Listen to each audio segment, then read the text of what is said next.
الحمد لله رب العالمين والصلاة والسلام على أشرف الأنبياء والمرسلين وعلى آله وأصحابه أجمعين.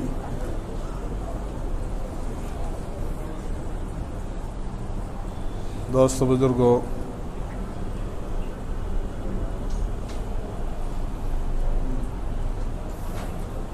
جن انبیاء علیہم السلام کا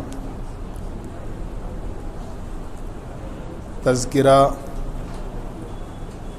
اور جن کے واقعات قرآن کریم میں اللہ تعالیٰ نے ذکر فرمائے ہیں، ان میں حضرت نوح علیہ السلام بھی ہیں.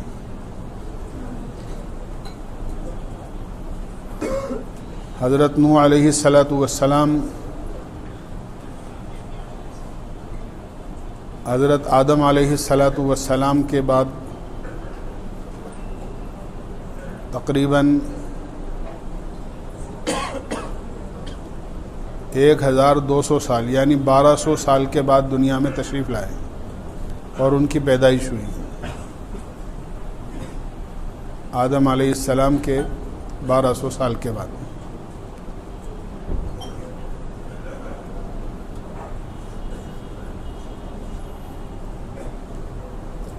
ان کا نام اصلی عبد الغفار تھا.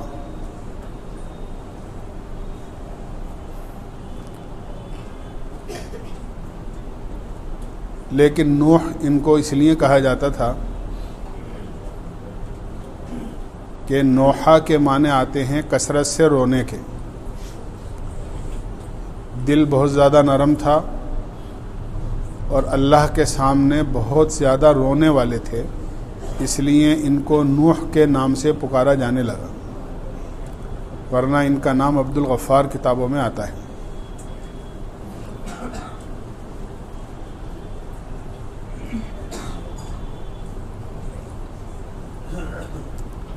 حضرت نوح علیہ السلام کو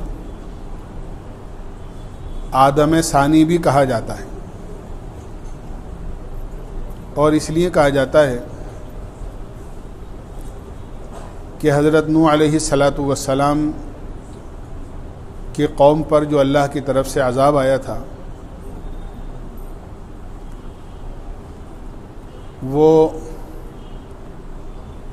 پوری دنیا کے اعتبار سے تھا. وہ عذاب پوری دنیا کے اعتبار سے تھا اور پوری دنیا میں جتنے نافرمان تھے وہ سب ہلاک کر دیے گئے، چاہے نوح علیہ السلام کا بیٹا ہی کیوں نہ ہو، اس میں وہ بھی ہلاک ہوا. اور صرف 80-82 وہ آدمی مرد و عورت جو ایمان والے تھے، جو ان کے ساتھ کشتی میں سوار ہو گئے تھے، انہی سے اللہ نے واپس دنیا کو آباد کیا. اس لیے ان کو آدم ثانی بھی کہا جاتا ہے کہ یہ دوسرے آدم ہیں. حضرت نوح علیہ السلام دنیا میں بت پرستی کی ابتدا ہونے کے بعد سب سے پہلے نبی ہیں. بت پرستی جب شروع ہوئی اور بت پرستی کے بعد میں جب نبی دنیا میں بھیجے گئے تو حضرت نوح علیہ السلام سب سے پہلے نبی ہیں. حضرت نوح علیہ السلام کا تذکرہ اللہ تعالیٰ نے مختلف سپاروں میں بہت سارے مقامات پر کیا ہے. آج بھی جو سپارہ پڑھا گیا ہے اس میں بہت تفصیل کے ساتھ حضرت نوح علیہ السلام کا تذکرہ ہے.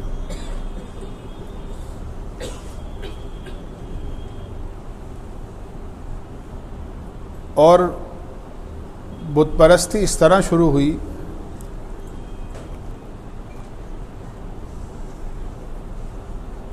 یاد رکھیے، جب کسی غلط کام کو شیطان کرواتا ہے تو اس کی جو ابتدا ہوتی ہے، شروعات ہوتی ہے، وہ کسی اچھی شکل کو سامنے لا کر کرواتا ہے اور دھیرے دھیرے کر کے اس کا رخ بدل دیتا ہے، اور پھر وہ چیز مکمل طور پر اللہ کی نافرمانی ہو جاتی ہے۔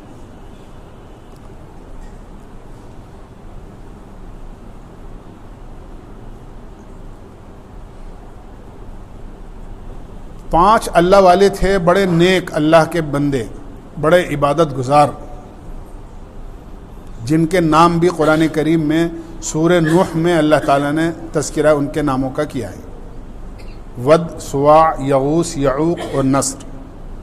یہ پانچ آدمی تھے اور بڑے نیک اور بڑے اللہ والے تھے، بڑے عبادت گزار، اور ان کی عبادت کی وجہ سے لوگوں کے دلوں میں بڑی محبوبیت ان کی پیدا ہو گئی تھی، ہر ایک ان سے محبت کرتا تھا۔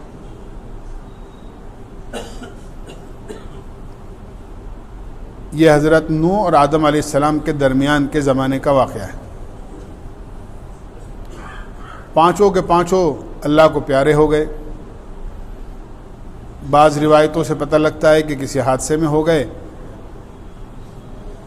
ورنہ دھیرے دھیرے کر کے بہرحال پانچوں کا جب انتقال ہو گیا تو لوگوں کو ان کا غم ستانے لگا کہ پانچوں اللہ کے نیک بندے تھے، ہم ان کی صحبت میں جاتے تھے، بیٹھتے تھے، نصیحت حاصل کرتے تھے، ان سے بڑا نفع ہوتا تھا، پانچوں میں سے ایک بھی نہیں رہا۔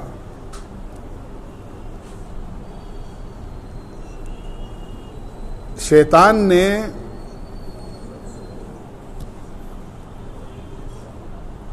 لوگوں کے دلوں کے اندر یہ بات ڈالی کہ کب تک اس طرح ان کی یاد میں بے چین رہو گے؟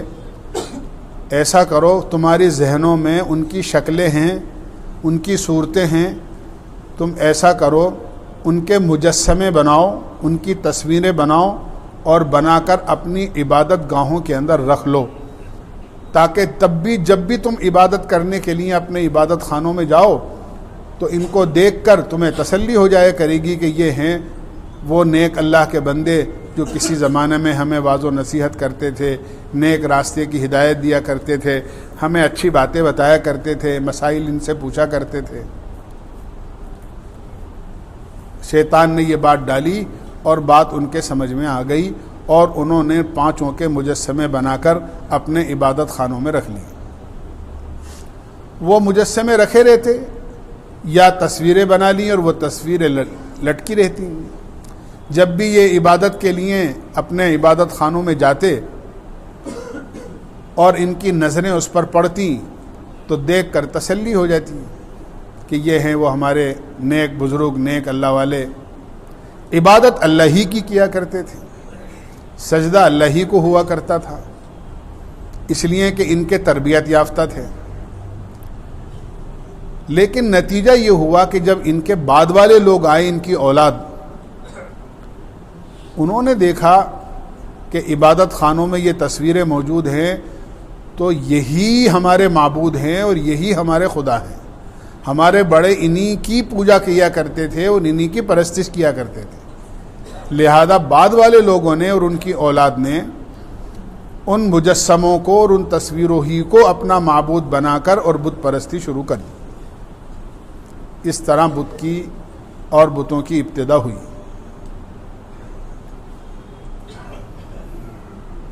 اسی لیے علامہ اقبال نے بڑی اونچی بات کہی ہے، بتو شاباش ہو ترقی اس کو کہتے ہیں، بتو شاباش ہو ترقی اس کو کہتے ہیں، نہ ترشے تھے تو پتھر تھے، جو ترشے تو خدا نکلے۔ بت کیا ہوتا ہے؟ تراشنے سے پہلے ایک پتھر ہوتا ہے، اور جب اس کو تراش کے ایک شکل دے دی جاتی ہے تو پھر اسی کے سامنے لوگ سجدہ کرنے لگتے ہیں۔ اسی لیے شریعت اسلام میں تصویر کشی کو منع کیا گیا ہے اور روکا گیا ہے کہ تصویر ایک ضرورت کی چیز ہے۔ آپ کو پاسپورٹ بنوانا ہے، ایک ضروری چیز ہے، آپ اپنا فوٹو اتروا لیں۔ آپ کو راشن کارڈ بنوانا ہے، آپ اپنا فوٹو اتروا لیں. آپ کو کوئی آئی ڈی کارڈ بنوانا ہے, آپ اپنا فوٹو اتروا لیں. جہاں اشد ضرورت ہے کہ اس کے بغیر کام نہیں چلتا, آپ کے سرکاری کام پورے نہیں ہوتے, وہاں مجبوری کے درجے میں تصویر کشی کی اور فوٹو نکالنے کی اجازت ہے. اس کے علاوہ کہیں بھی کسی بھی طرح تصویر کشی کی اجازت نہیں ہے. اللہ کے نبی علیہ الصلاۃ والسلام نے ارشاد فرمایا, اشد الناس عذابا یوم القیامت المصورون, کہ قیامت میں سب سے زیادہ سخت عذاب میں وہ لوگ ہوں گے جو بلا وجہ تصویریں اتارتے تھے یا تصویریں اترواتے تھے. آج تصویر کشی کو اور فوٹو اتارنے یا فوٹو سے یعنی اس کو گناہ ہی نہیں سمجھا جانے لگا, اس کو گناہ ہی نہیں سمجھے جانے لگا, بلکہ ایک نارمل چیز ہو گئی ہے کہ ہاں آدمی جس کا چاہے فوٹو کھینچ لے, جس کے ساتھ کھڑے ہو کے فوٹو چاہے اتروا لے. بہت بری بات. اشد ضرورت جہاں ہو وہاں اجازت ہے, بلا ضرورت قطعاً اجازت نہیں ہے. بعض روایتوں سے پتہ لگتا ہے کہ تصویر بنانے والوں کو, بنوانے والوں کو قیامت میں اللہ تعالیٰ کھڑا کر کے فرمائیں گے کہ جو کام میرا تھا تم دنیا ہی میں میرے خدا بن بیٹھے. یعنی هو الذی خلقکم وصورکم فاحسن صورکم, یہ تو اللہ کا کام تھا, اللہ نے پیدا کیا ہے اور تمہاری صورتیں بنائی ہیں اور تمہاری صورتوں کو بہت اچھا بنایا ہے, خوبصورت بنایا ہے تمہیں.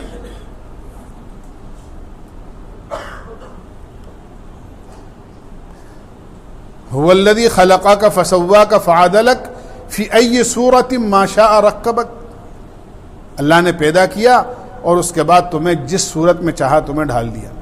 تو یہ تو کسی کی صورت بنانا یہ تو اللہ کا کام تھا. اللہ تعالیٰ قیامت میں فرمائیں گے جو میرا کام تھا وہ تم کرنے لگے, میں نے تو اگر دنیا میں اپنی مخلوق کو پیدا کیا اور اس میں کسی صورت میں ان کو ڈھالا تو میں نے اس میں جان ڈالی, اب یہ تمہاری بنائی ہوئی جتنی شکلیں ہیں تم اس میں جان ڈالو. اللہ تعالیٰ فرمائیں گے تم دنیا میں خدا بن رہے تھے نا, کہ یہ کام جو میرا تھا وہ تم کر رہے تھے, لہذا میں نے تو جان ڈالی تھی, اب تمہیں واقعی خدا بننا ہے تو اس میں جان ڈال کے بتاؤ. ظاہر سی بات ہے کہ آدمی عاجز آ جائے گا اور پھر اس کو سخت عذاب میں مبتلا کیا جائے گا. اس لیے ہمارے یہاں قطعاً اجازت نہیں ہے سوائے اشد ضرورت کی. اور اس کی وجہ یہی ہے کہ کہیں ایسا نہ ہو کہ شروع کے اندر معمولی چیز ہو اور بعد میں جا کر وہ غلط شکل اختیار کر لے, جس طرح حضرت نوح علیہ الصلاۃ والسلام کے زمانے سے پہلے یہ پانچوں کے پانچوں نیک اللہ والے عبادت گزار بندے تھے, اور شیطان نے صرف تسلی کے لیے ان کو بہکایا کہ تم ایسا کرو کہ ان کی شکلیں بنا کر رکھ لو, عبادت اللہ ہی کی کرنا, ان کو دیکھ کر تسلی حاصل ہو جائے گی. پہلے لوگوں نے خالی تسلی حاصل کری, بعد والے لوگوں نے انہی کی عبادت شروع کر دی, اور سبب یہی بنا کہ انہوں نے ان کے مجسمے بنا لیے تھے اور ان کی تصویریں بنا لی. اس بت پرستی کے شروع ہو جانے کے بعد حضرت نوح علیہ الصلاۃ والسلام پہلے نبی ہیں جو ان کے اندر بھیجے گئے, اور بت پرستی کی وجہ سے یہ قوم اتنی سخت دل ہو گئی تھی کہ حضرت نوح علیہ الصلاۃ والسلام کے بارے میں قرآن کریم نے فرمایا ہے وَلَقَدْ أَرْسَلْنَا نُوحًا إِلَىٰ قَوْمِهِ فَلَبِثَ فِيهِمْ أَلْفَ سَنَةٍ إِلَّا 50 عَامًا. ہم نے نوح علیہ الصلاۃ والسلام کو ان کی قوم میں دین کی دعوت کے لیے بھیجا, اور انہوں نے 950 سال تک, 9.5 نہیں کہہ رہا ہوں, قرآن کریم میں 950 سال بیان کیے ہیں کہ 1000 کے اندر 50 سال کم, کہ 950 سال تک انہوں نے اپنی قوم کو سمجھایا. اور کس طرح سمجھایا کہ خود حضرت نوح علیہ الصلاۃ والسلام اللہ تعالیٰ سے شکایت کر رہے ہیں, رب انی دعوت قومی لیلا ونہارا, اے اللہ میں نے تو ان کو دن کو بھی سمجھایا اور رات کو بھی سمجھایا.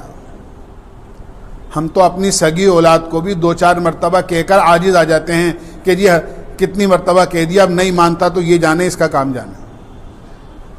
عاجز آ جاتے ہیں، تھک جاتے ہیں، سگی اولاد ہے، اپنا خون ہے، اپنا لخت جگر ہے، اس کے باوجود 2-4 مرتبہ کہا اور پھر یہ کہتے ہیں کہ ارے بھائی آپ کا بچہ ایسا کر رہا ہے کہ عجیب 50 دفعہ کہہ دیا نہیں مانتا، میں نے تو اس کو اس کے حال پہ چھوڑ دیا. حضرت نوح علیہ السلام فرما رہے ہیں 950 سال تک انی دعوت قومی لیلا و نہارا، میں نے تو رات کو بھی اور دن کو بھی خوب سمجھایا. فلم یزدہم دعائی الا فرارا، سوائے اس کے کہ وہ میرے قریب آتے مجھ سے بھاگنے لگے.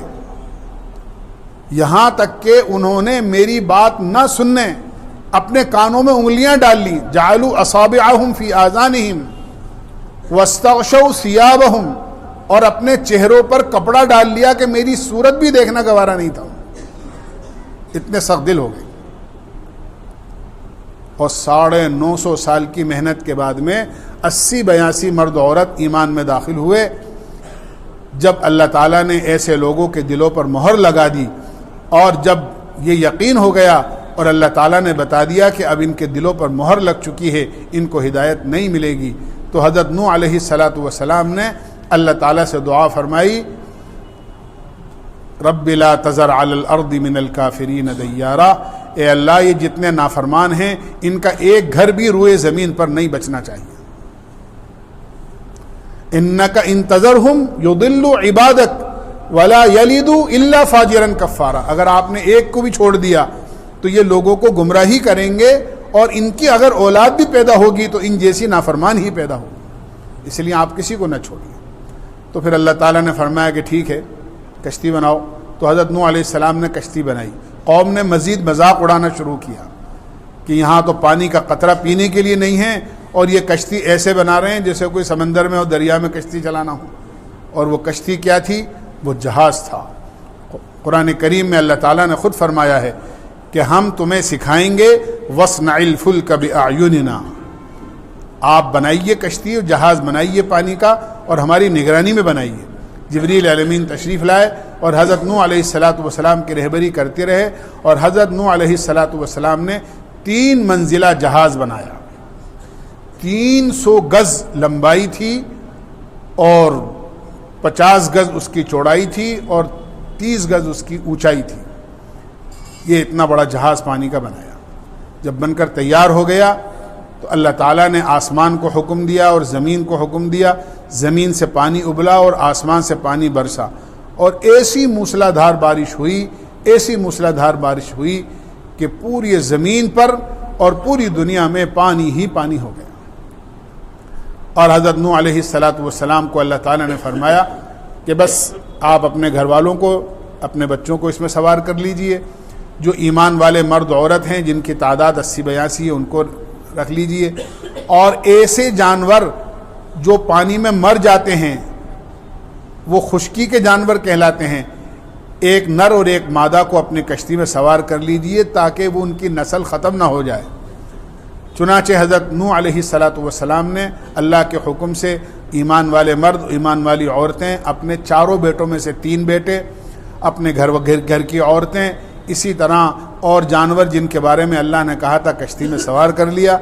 اللہ کا حکم نازل ہوا، بارش نازل ہوئی، حتیٰ کہ وفارت تنور، کہ تنور یعنی تندور جو ہوتا ہے اس میں سے آگ نکلتی ہے، بجائے آگ کے اس میں سے پانی ابلنے لگا اور پوری دنیا میں پانی ہی پانی ہو گیا. صرف وہ ایمان والے مرد عورت بچے جو کشتی میں سوار ہو گئے تھے، باقی پوری دنیا ہلاک کر دی گئی. حضرت نوح علیہ السلام کے 4 بیٹے تھے، ایک کا نام سام تھا، ایک کا نام حام تھا، ایک کا نام یافس تھا، ایک کا نام کنعان تھا. 3 بیٹے فرما بردار ہو گئے، ایمان قبول کر لیا، کشتی میں سوار ہو گئے. کنعان جو تھا وہ نوح علیہ السلام کی جو نافرمان قوم تھی ان کے ساتھ ملا رہتا تھا. حضرت نوح علیہ السلام کو اس کے بارے میں علم نہیں تھا کہ اس کے دل میں کفر ہے یا ایمان ہے. آپ سمجھ رہے تھے کہ یہ بھی ایمان والا ہے. آپ نے اس سے کہا کہ تم بھی سوار ہو جاؤ، یا بنیر کب معنا، ہمارے ساتھ سوار ہو جاؤ. تو کہنے لگا نہیں، میں تو پہاڑ کی چوٹی پہ چڑھ جاؤں گا اور وہاں تک پانی بھی نہیں آ سکے گا.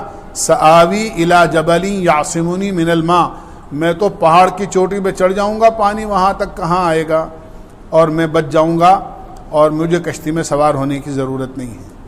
قرآن کریم میں اللہ تعالیٰ نے فرمایا کہ وجاءہم الموج، ایک موج آئی اور اس کو غرق کر دیا، فکان من المغرقین، وہ تو غرق ہو گیا۔